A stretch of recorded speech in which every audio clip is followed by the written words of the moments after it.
Well, Japan has announced a 10-day holiday to celebrate its new emperor. Now, this is a hugely important moment for the nation, so one certainly to mark. But many, in fact, in this famously workaholic country are aghast at this extra long holiday. In fact, only 1/3 of Japanese say they're happy about the gift from the government, which is happening later this month. Yeah, for tonight's Taking Stock, we're joined by Kimball, founder of the Squiz and former media advisor to Prime Minister Tony Abbott, and Glen James from My Millennial Money. Thank you both for being with us. Thank you. Yeah, 10 days off, nationwide, 45% of the country not happy about it.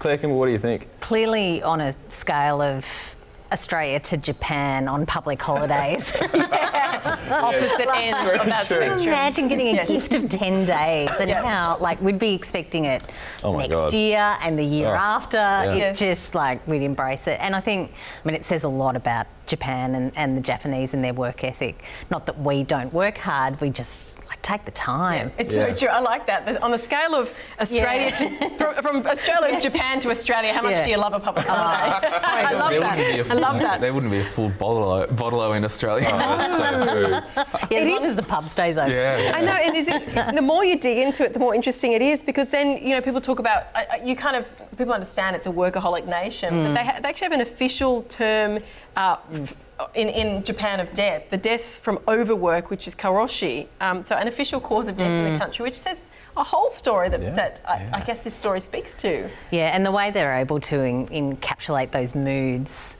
in words, like the new reign of the new emperor being about caring for each other beautifully, like they're just in a word. It's just incredible how they're able to sum up those things. I thought it was interesting. It wasn't the employers that were outraged, it was just the normal everyday citizen. If I was myself had a small business and had 10 people and I had to pay them for 10 days with no productivity, that would be an issue. Well, I suppose that's true. This is the thing, isn't it? It's very expensive to the economy to pull this off. 10 days, everybody go enjoy yourself. If 45% of people say, you know what, we don't want it, do you just say, well, bug you, you're not having it then? We'll just, do you just fold? What do you go to work? And we talk a lot, though, about health and wellbeing and productivity and those sorts of things. And I can't imagine these are a bunch of people who aren't working hard most days of the week and weekends. So a bit of time off isn't a bad thing either in terms of productivity sometimes. True. There was a lot said about childcare availability, things like that. There are obviously consequences for absolutely, and it's probably more the habit. It's like if they're used to working there, they might do 6 days on. I don't know. I don't know too much about Japan, but all of a sudden, what do I do for 10 days? Well, what do you do? There have been a lot of people booking holidays. I loved that young people who often start konkatsu, which is spouse hunting activities when they go home. They reckon that's going to be a bonza period, extra time to find partners. Might be a lot of babies next year. So big matchmaking companies in Japan, very excited about the prospect of more customers. So look, there's always winners and losers in society. Australian tourism spots might even get a boost. Who knows? It could be around the world. If we're talking about the number of people who are looking for holidays in Japan tripling, surely there's a bit of a flow-on effect there. Maybe we'll benefit. What is their other holiday? They don't have Christmas. They don't have the Christmas break. Well, is it a summer break of some sort? Well, because this is part of, they have the Golden Week holidays that kind of get tied up, which is why they get the 10 days as well. But I think notoriously, they don't take many holidays voluntarily either. I read a funny story a little while ago that the first franchisee of KFC in Japan made a big song. I think we even spoke about this a little while ago. But made a big song and dance about the fact that on Christmas everybody eats KFC, and it's sort of 40 years later, and he's feeling really sheepish about how much it took on. And it's just like, KFC days. You have to order the box. Sounds like a good day. Look up that story. That's an amazing one. Everyone loves the Kern. Now here's a juicy one as well. Tomorrow night, the Melbourne Demons are going to be running through a banner filled with mean tweets about the club and its players. You can see some of them there kind of holding up the tweets and talking a little bit about it. Basically, it's about raising awareness around online bullying. But some say the best thing to do with trolls is to just not give them any oxygen. So I guess the question here is, do you think this is the right way to go about it? Glenn, what are your thoughts? It's a fine line. Like, for me, when I get hate comments and whatnot from the podcast, I actually flip it around and read it out, and we use it as entertainment and content. But I think, bullying still exists, but it's just online now. And I think any progress to bring attention to it more, I don't know, would it be worth doing something else with the money that it would take to print a huge banner. I'm not sure if that's the best use, but hey, it's got us talking about it. So I'm just not sure, to be honest, on this one. Yeah. It's that invisibility, isn't it? And actually affecting change. And yeah, talking about it's a really good thing to do. It's a bit of a cliche around who's the late night host that has this? Is it Jimmy Kimmel? Jimmy Kimmel, the mean tweets. Yeah, he has the mean tweet. So I mean, it's Mike Baird did it. Yeah. The New South Wales Premier at that point in time. Yeah. That's right. As well. Yeah, and the online element of it, though, I thought one of the interesting things that came out of the women's AFL incident was that last week or the week before with the kick. Yes. And the idea that somehow, how can the AFL match up mean tweets to actually preventing people from attending games? Is the consequences of these things have to be real, because I'm sure, you know, there's a bunch of people who will see their tweet up there and think I'm a legend. Well, that's part of it, isn't it? Yeah. This whole idea of giving it auction. But I suppose that what they're saying, the players and the coaches and the club itself, is that these tweets have no power over us. I mean, we're going to symbolically, break through the banner and all of that sort of stuff. It is kind of an interesting way to identify something that is out there, which is that we're all pretty sick of trolls online. We're not happy about it. And then to jump on it from a kind of a club and a branding perspective and just say, right, we're all in this together. Identifying something like that surely is a pretty impressive feat. Yeah, and I guess if, there might be more things going on with the younger age groups of the clubs that they're talking about this stuff. So I think if one 6 or 7 year old gets it in their head that bullying's bad, that's probably worth it. But I think it's a systemic thing that we just need to keep talking about. Yep. Now, moving on to politics, but not really politics in the way that we've been talking about it all week, because along with his first budget as Treasurer, Josh Frydenberg has provided photos to the media of his younger days. He's got a mullet there. Some of the other ones, he's topless in the picture. A lot of people calling him quite hunky in his earlier days. Who said that? Well, look, a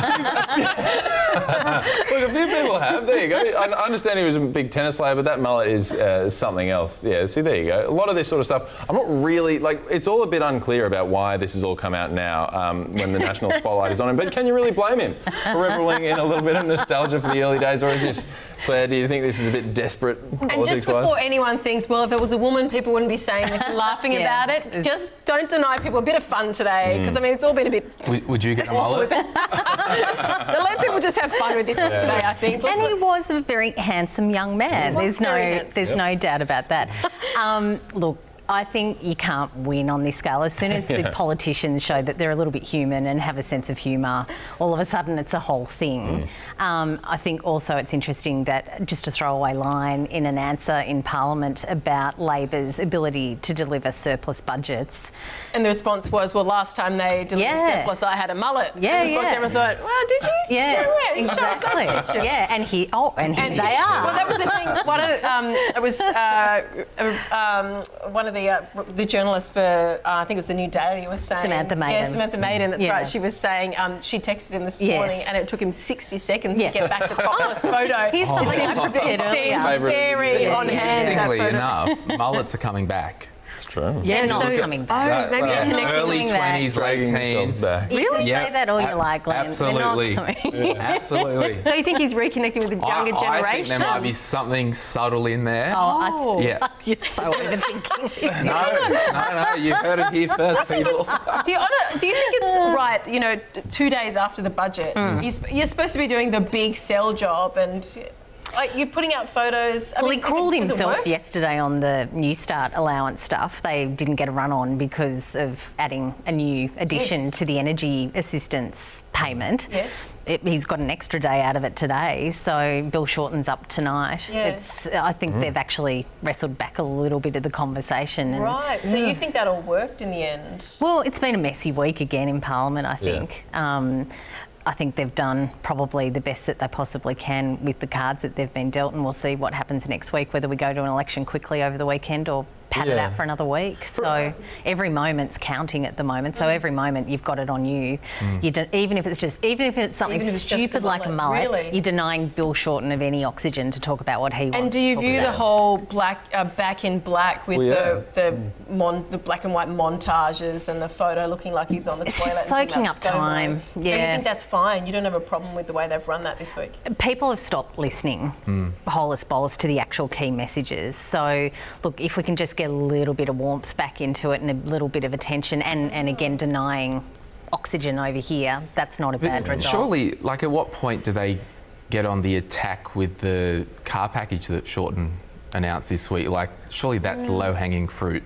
Problem with that one is it was revealed in estimates today that the government's policy is to do exactly that. Right, so that's why they've kept a bit quiet on the issue. Yeah, that's why they've kept a bit quiet on it, yeah. Oh, that's quite revealing. I actually didn't realise. Yeah, the departmental people had to fess up that actually we're going to hit a certain carbon number out of cars because we have a 50% target as well. I think that speaks to both major parties just slowly overlapping. It's complicated, yeah. But I think it's fascinating what you're saying about what you do when you think people aren't listening anymore, particularly given that it's been budget week. I mean, everybody's supposed to be listening, and instead we're talking about things like this. Obviously, we did a lot of coverage of the actual budget, but you know, things like the Back in Black and then this one, it's just a bit of a mess, as you said before. You know, the funny thing, when I started Squiz and we were talking about, of course, I've got a background in politics and what could we do around the budget and all of that. And I, of course, went in with a mind of, let's just go for budget because I can unpack it and it'll be a whole thing and we can do lots of stuff.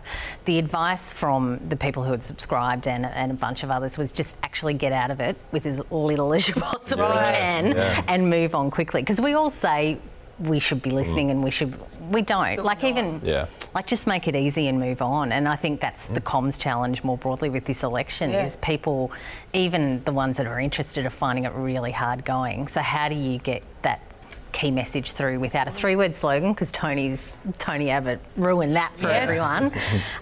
You know, social media sort of little devices that actually get some attention but have some meaning behind it. It's a big challenge this election. It's going to be really interesting. Yeah. Right, we've got to go, guys. Thank you so much. Thanks so much. We've got Claire Kimball. Thank you so much. Glen James. Thank Great you. to have you both here in studio tonight with us.